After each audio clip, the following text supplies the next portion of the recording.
said I know where. Sky has open doors and I go there. Leaving all behind out of nowhere. Everything is packed, a one-way ticket, but I'm always coming back. Bonjour et bienvenue dans cette émission de À l'affiche Planète Afro. Notre invité aujourd'hui est Benjamin Duterte, plus connu sous son nom de scène Ben l'Oncle Soul. Il vient de signer son 6e album studio Is It You, un album envoûtant sur des airs soul, folk et rhythm and blues qui rappellent parfois Marvin Gaye. On va en parler dans un instant, mais tout d'abord un mot sur le FESPACO, la 28e édition du Festival panafricain du cinéma et de la télévision de Ouagadougou s'est clôturée le 4 mars. Notre envoyée spéciale Fatimata Wayne vous dit tout ce qu'il faut retenir de ce palmarès de cette édition 2023.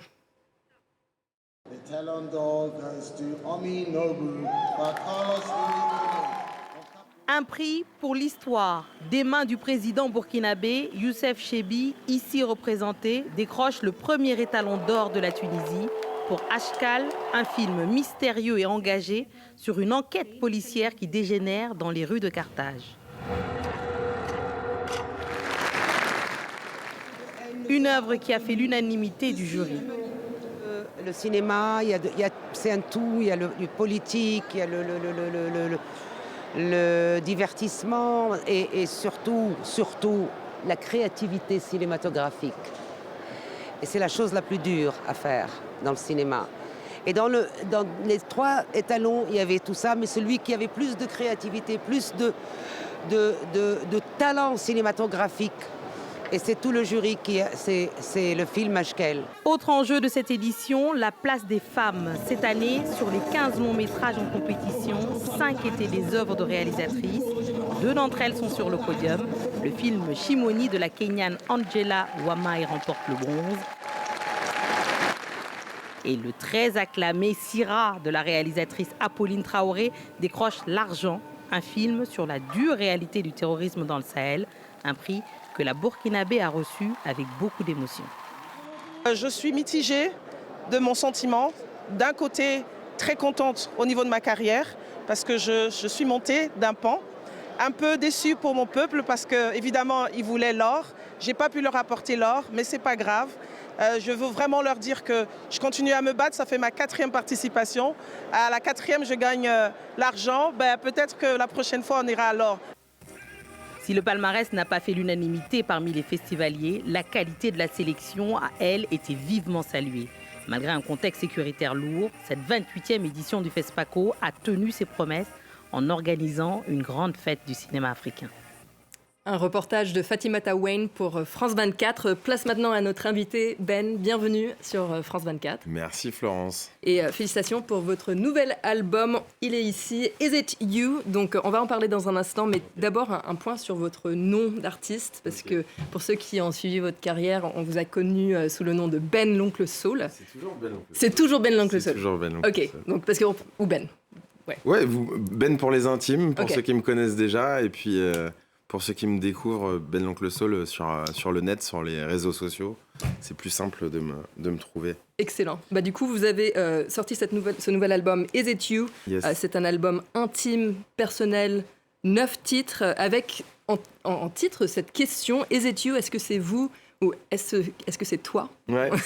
À qui s'adresse cette question? Je laisse aussi aux curieux l'occasion de le découvrir dans le disque, parce que c'est une vraie invitation de poser une question comme ça sur un titre d'album. Les réponses sont à l'intérieur, j'ai envie de dire. Voilà. Mystérieux comme réponse. Donc c'est le titre de l'album et c'est aussi le titre d'une des chansons sur l'album. C'est ça, c'est le titre d'une des chansons. C'est toujours intéressant en fait de chercher un titre d'album. Moi j'aime bien cet exercice-là. Je regarde en général souvent dans les titres de chansons s'il y en a une qui sort du lot, et c'était la seule question qu'il y avait dans les titres de chansons. Une question, donc peut-être une réponse dans la chanson. On va justement écouter un extrait de cette chanson Is It You? Birds up in the sky that call my name. Easy eat you. Easy eat you.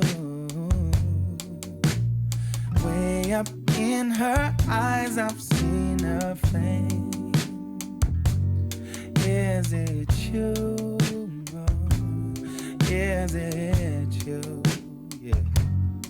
Sometimes I'm holding it up, sometimes I'm giving it up, sometimes I'm taking it up, feel like I'm breaking up everything I've always. Donc c'était le titre Is It You? Alors vous avez commencé votre carrière en fanfare il y a à peu près 13 ans maintenant, 12-13 ans.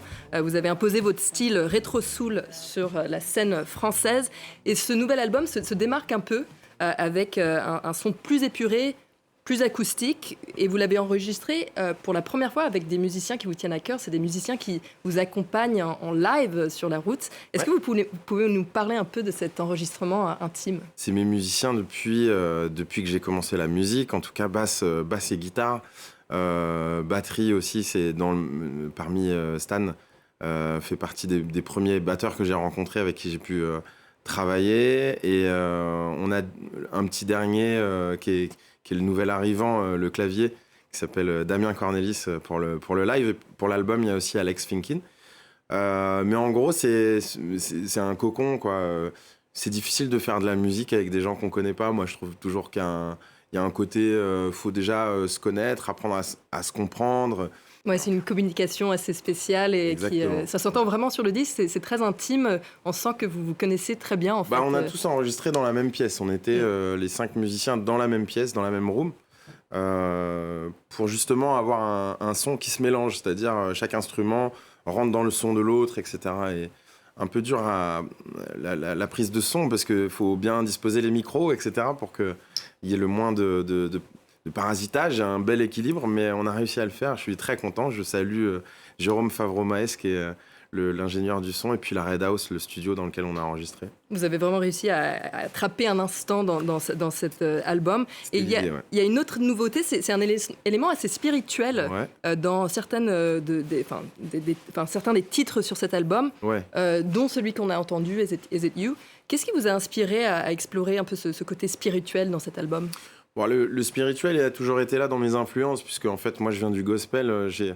J'ai aussi écouté beaucoup de rhythm and blues, et il y a quelque chose aussi toujours qui est très exutoire dans cette musique et qui va chercher, en tout cas, de l'ésotérisme. Moi, ce que j'ai essayé de faire dans cet album, c'était aussi retrouver un chemin, moi, spirituel, puisque en fait, là, j'ai eu du temps pour moi. C'était le Covid et on était tous loin les uns des autres, obligés de travailler aussi un peu dans ma solitude. J'adore ma solitude, en fait. Je me suis rendu compte que j'avais plein de choses à dire à ma solitude, et c'est vraiment le moment où je me suis aussi reposé des questions sur la création, sur ma relation à Dieu, sans rentrer dans un truc de religion, parce que je suis vraiment finalement plutôt libre par rapport à ça. En tout cas, ma religion, c'est plus la musique, quoi. Il faut bien le dire. Et vous êtes devenu papa assez récemment, pendant cette période aussi, si je comprends bien. Est-ce que ça influence aussi ce côté assez serein qu'on retrouve dans ce disque? Il y a de la douceur parce que parfois, il ne fallait pas réveiller bébé à côté. Même à l'enregistrement en studio, j'ai essayé de garder à l'esprit que tous ces morceaux avaient été composés un peu dans la chambre d'à côté, dans l'idée de ne pas déranger et de garder une forme d'homogénéité, et aussi de respect de l'environnement, quoi, et du calme dans lequel on était, et de plénitude, parce que c'est évidemment beaucoup de bonheur de recevoir un nouveau-né en bonne santé, etc. Donc tout était dans cet esprit-là, quoi. D'accord, on va écouter justement un autre extrait. Vous allez voir, c'est une vraie caresse. Cette chanson s'appelle Levitate. Merci. I know when I think you're mine, everything levitate, levitate. Everything levitate, levitate.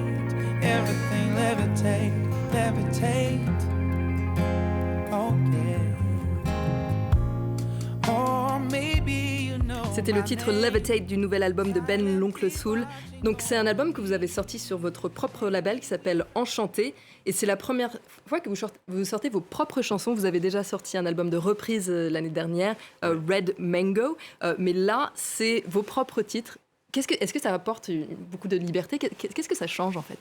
Voilà, c'est une vraie libération d'une certaine manière, puisque en fait, c'est une nouvelle aventure qui commence pour moi. Démarrer un label et sortir sa propre musique sur son label, c'est très édifiant, parce qu'il y a toute une histoire de patrimoine, de musique qu'on commence à à découvrir et à construire. Il y a aussi une liberté franche d'expression, quoi. C'est-à-dire qu'on on se demande pas si on va être censuré ou non, ou accompagné. On sait très bien que si on a envie de sortir ces morceaux, parce qu'on y croit, en fait. Et ouais, ça enlève beaucoup de questions, en fait, d'être producteur et diffuseur de sa propre musique, quoi. Et c'est votre 6e album studio, 7e album si on compte un album live. Live, ouais. Voilà. Est-ce qu'on a encore quelque chose à prouver sur son 6e ou 7e album ? Ah ouais, au contraire. Je crois même qu'on a de plus en plus de choses à prouver au fur et à mesure des sorties d'albums, puisque, en tout cas, moi, j'ai pas envie de faire de redites ou de délayer une espèce de forme de recette. J'essaye de trouver à chaque fois une approche et un angle un peu différent pour proposer ma musique. Et puis, c'est un super challenge pour moi aussi, parce que trouver sa voix, explorer sa voix, c'est un chemin qui peut ne jamais terminer. Et, c'est une des qualités, une des chances de pratiquer le chant, c'est qu'en fait, a priori, on peut chanter jusqu'à la fin de ses jours. On vous la souhaite très longue, ouais, c'est gentil. cette carrière, et on a hâte de suivre les sorties prochaines. Mais on va terminer avec un mot sur le chanteur sénégalais Ismaïla Touré, qui est décédé à Paris la semaine dernière, co-créateur avec son frère du célèbre groupe de musique africaine Touré Kunda. Il était l'un des pionniers de la world music dans les années 80. Plusieurs fois disque d'or, Touré Kunda va conquérir l'Europe et se faire un nom jusqu'au Japon. On va vous laisser avec le titre Sénébayo. Mais avant de vous quitter, je voudrais remercier mon invité Ben l'Oncle Soul. Merci beaucoup. Avec plaisir, merci beaucoup. D'avoir été avec nous sur France 24. Et surtout, je vous invite vivement à écouter son nouvel album, Is It You ? Dans un instant de l'actualité sur France 24. Mais tout de suite, le titre Sénébayo. Minayo, minayo, minayo salumba. Minayo, minayo, minayo salumba.